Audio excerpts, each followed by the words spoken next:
Welcome back to another video, guys. Today we are going to be talking about Days Gone, which was just released a while back for the PC, about 5-6 days ago now. And I want to kind of give my input on this game because this game, while it was on the PlayStation, was actually a pretty good game. The only thing negative wise in my opinion is a little bit of the voice acting could be better from the main character. But other than that, honestly, the game was pretty good.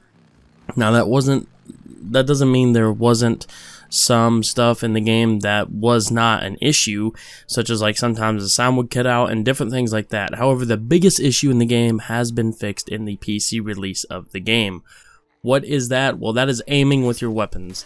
In Days Gone, when you were actually able to mow down people and actually get some shots with some weapons, it was very good and very satisfying when you were able to do that. One of the most satisfying things in the game, though, was melee kills, in my opinion. However, it was ruined on the PlayStation because the aiming was just bad. And it wasn't to do with just, oh, hey, you know, it's on a controller, which a lot of games suffer from that. It was literally the fact that the aiming on the game was bad. And that translated into very bad gunplay, which is actually a lot of the majority of the reason why a lot of people gave it negative reviews, is saying the gunplay was not satisfying. And what they actually meant by that is they went into a little bit more depth and basically explained that the gunplay was not as smooth as it should have been. Well, the good thing is that on the PC version of the game, that has been fixed. Now, the biggest issue I've ran into in the PC version of the game is the fact that there is like, it acts like the mouse sticks a little bit, where there's a dead zone of the mouse, which doesn't happen that much, but there is a little bit of an issue of that.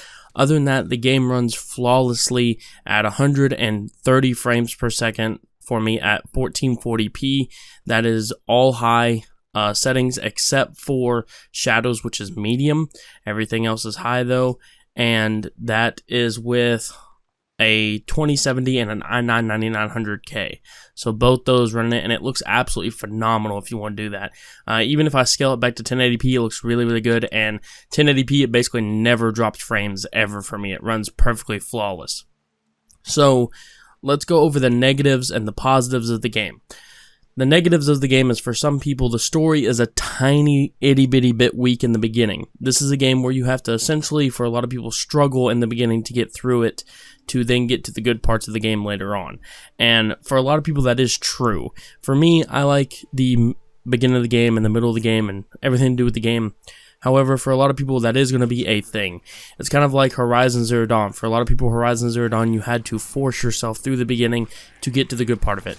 Now, I'm not saying that's not the majority of the game and the majority of the, the people who play the game. However, there is some that did say that. I was speaking to somebody at my work a couple days ago who, when he was talking to me, he was saying he couldn't really get into Horizon Zero Dawn. He bought it on PC and ultimately ended up refunding it because it was not immediately out of the gate. There's stuff to do and everything.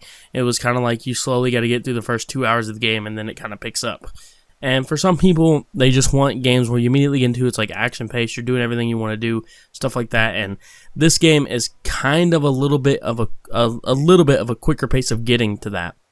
But once you get out in the open world, there is a ton of things to explore and get.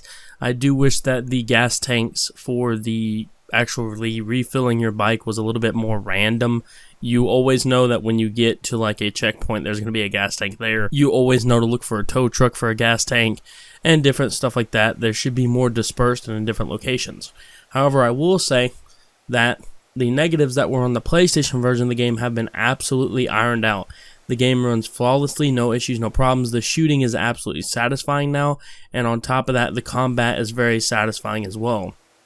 I have noticed no clipping, or what I mean by that is no enemies clipping through objects, no glitching or anything like I noticed in the PlayStation 4 version originally, and that is very good. It actually shows that this is what a AAA port to the PC is supposed to look like. So overall, I think this was a very good port to the PC, and going forward, games should look towards of kind of doing this. What made it really bad is the initial PlayStation 4 version of the game was actually very kind of bad when it came out. There's no lie about it. It was actually pretty bad when it came out, with the amount of glitches that it had, clippings, and with the amount of noise issues it had, and different things along those lines. That's not to say the PC version didn't have issues. However, the PC version, if you look at all the issues that the PlayStation 4 version had, the PC version has significantly less issues than the PlayStation 4 version had. That's it. I hope you guys enjoyed the video. If you did not get a PlayStation 4 and or you have not played Days Gone, in my personal opinion, I would definitely recommend picking up for the PC over the PlayStation. It runs so much smoother, so buttery smooth, and on top of that, the aiming is very satisfying, as well as getting kills and different things along those lines. Thank you guys so much for checking out the video, and I'll see you guys later.